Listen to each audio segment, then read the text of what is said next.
Muzani jelaskan alasan Prabowo belum tetapkan banjir Sumatera jadi bencana nasional. Ketua Majelis Permusyawaratan Rakyat, MPR, Ahmad Muzani, mengungkapkan alasan Presiden Prabowo Subianto tidak menetapkan status banjir di Pulau Sumatera menjadi darurat bencana nasional. Bencana alam banjir hingga tanah longsor tengah melanda 3 provinsi di Pulau Sumatera, yakni Sumatera Utara, Sumut, Sumatera Barat, Sumbar, dan Aceh.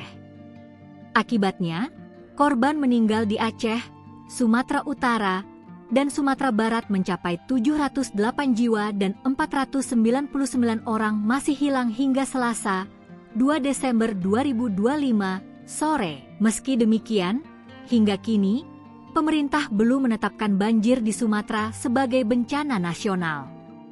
Ahmad Muzani mengungkapkan, Presiden Prabowo memiliki pertimbangan tertentu. Ketua MPR menyampaikan informasi tersebut setelah bertemu Presiden Prabowo di Kompleks Istana Kepresidenan, Jakarta, Selasa, 2 Desember 2025. Sebagai kepala negara, Prabowo dinilai memiliki kewenangan dalam memberikan keputusan. Menurut pria kelahiran 15 Juli 1968 itu, pemerintah mampu mengendalikan situasi bencana di Sumatera. Lebih lanjut, Presiden turut menyampaikan keprihatinannya terhadap bencana alam yang melanda tanah air. Ahmad Muzani mengungkapkan, Presiden Prabowo memiliki pertimbangan tertentu.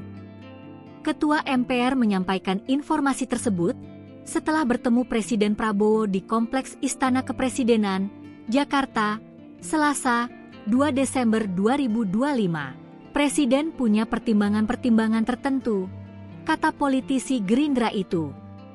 Sebagai kepala negara, Prabowo dinilai memiliki kewenangan dalam memberikan keputusan. Saya kira, itu kan kewenangan Presiden karena keputusannya nanti harus ditetapkan dalam bentuk kepres, keputusan Presiden, jelas Muzani.